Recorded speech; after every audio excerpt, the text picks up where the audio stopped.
안녕하세요, 손쌤입니다. 21번째 시간이네요. 지난 시간에 했던 임진전쟁, 병자전쟁 내용이 조금 길었죠. 한 15분 정도 됐던 것 같은데, 내용을 좀 설명하다 보니까 시간이 좀 길어졌네요. 조금, 미안하면서도 오늘 내용을 해도 좀 적으니까 좀 여러분들이 정리를 좀 잘 해주시면서 한번 보시면 좋겠습니다.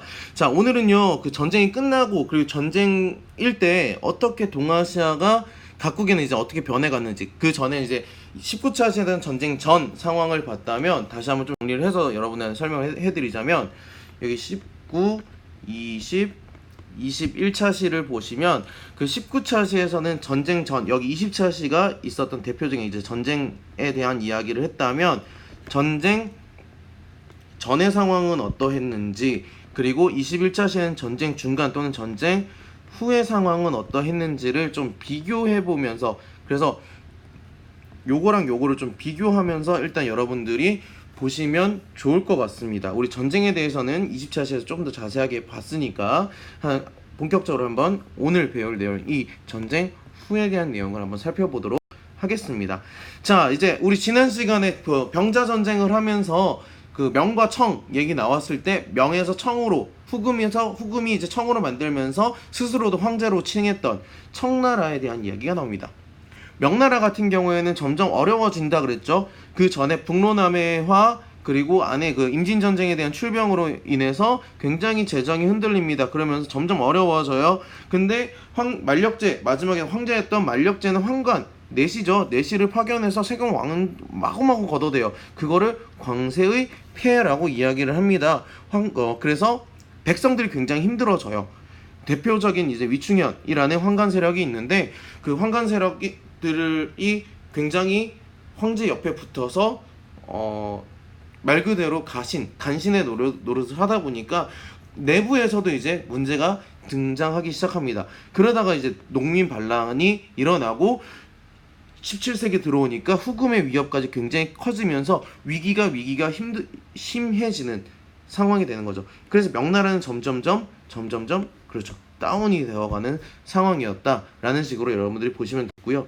그러다 보니까 명이 결국에는 멸망하게 됩니다. 그 대표적인 농민 반란 세력 중에 하나였던 이자성이 이끄는 반란군에 의해서 명이 멸망을 하고요. 그러면서 이제 명의 이제 경계를 지키고 있던 청나라가 청에 투항한 이제 오삼계, 명나라 장수였는데 청나라에 투항한 오삼계 인도를 받아서 이 이자성의 그 반란군을 몰아내고 청나라는 수도였던 베이징을 입성하면서 점점점 청나라가 중원을 지배하는, 청나라가 커지는 상황을 보게 됩니다. 그러면서 명나라 여러 부흥운동도 하고요. 그 중에 대표적인 청이 만들어지고 나서 3번의 난이라는 게 있었는데, 그건 이따 다시 볼게요. 3번의 난을 진압하면서 점점 청의 중원 지배가 크게 확립이 되게 되는 거죠.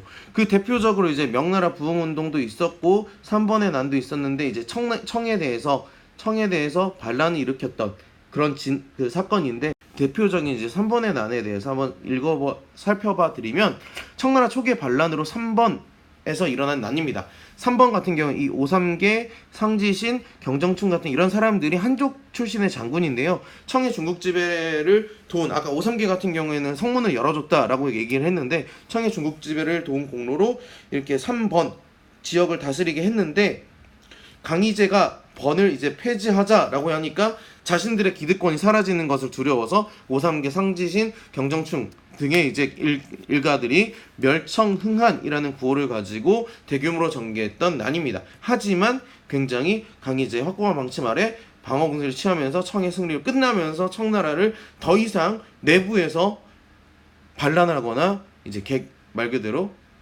개긴다고 해야 되냐? 개기거나 이렇게 반란을 하는 세력들이 없어졌다. 청의 중원 지배가 확실해졌다라고 보시면 되겠습니다. 그러면 이제 조선이랑 일본은 어땠는가? 조선 같은 경우에는 명나라에 대한 숭상이 굉장히 컸단 말이에요. 우리나라를 다시 만들어준 은인, 네 글자로 줄여서 제조지은이라고 이야기를 하는데, 그 조선이 청나라에 대한 북벌을 시도를 합니다. 효종 같은 경우에는 병자전쟁 당시에 그 인조의 아들이었기 때문에 청에 끌려가서 인질 생활을 합니다. 효종은 복림대군이었고 당시 세자는 소현 세자였는데 두 형제가 인질 생활을 하면서 청을 정벌해서 내가 이 치욕적인 상황을 씻어내고자 한 상황이었습니다. 그런데 그러면서 이제 군비를 강화하면서 북벌을 하려고 하지만 청나라 감시도 하고요. 그 당시에 자연재해 굉장히 대기근이 일어나기도 하고요.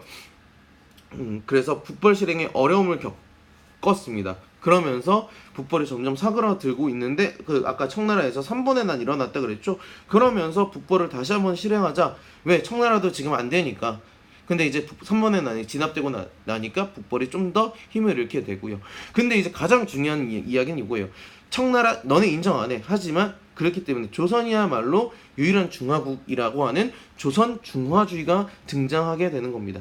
그러면서 성리학에 대한 학문적인 그런 생활 모습이 등장하게 되고요.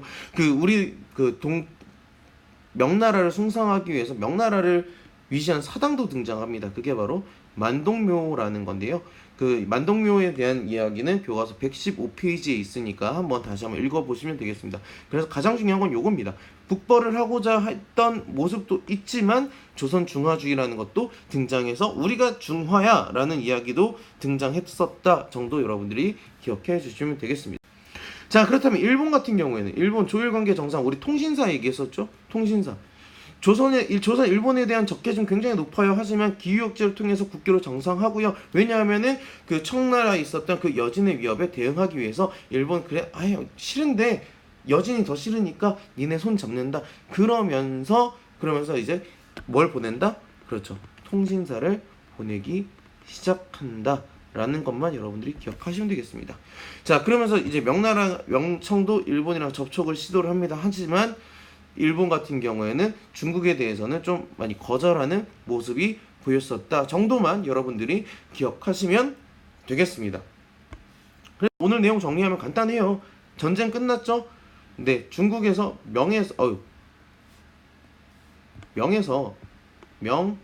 다음에 조선, 그리고 일본으로 오가는 과정에서 명에서 바뀝니다. 누구로? 청으로 바뀌게 되고요. 청나라 처음에 반란이 있어요. 3번의 난 같은 거 있습니다. 그러니까 조선 같은 경우에는 뭘 하자? 북벌하자 라는 이야기도 조심스럽게 등장했고요. 아니야, 우리가 중화야, 우리가 중국이야, 우리가 중화, 우리가 중심이야 라는 조선에서 조선 중화주의가 등장하기도 시작했고, 그러면서 얘네가 싫으니까 조선과 일본은 어쩔 수 없이 손을 잡은 모습이 보이기 시작하고요. 일본이랑 청나라 같은 경우에도 우리 싫어, 너네랑 교류 안 할 거야 라는 모습이 보였다 정도만 여러분들이 이렇게 도식화시켜서 정리하시면 되겠습니다. 그렇게까지 정리하시고요. 다음 시간에는 이제 농업과 상공업 경제 부분으로 한번 이어가 나가 보도록 하겠습니다. 고생 많았고요. 오늘 여러분이 영상 보시고 나서 이제 시험 대비가 얼마 남았어요. 이제 시험 여러분 이제 2차 지필 준비를 하셔야 되는데 2차 지필 준비하는 여러분의 각오 한마디를 댓글로 남겨보시기 바라겠습니다. 그럼 고생 많았습니다.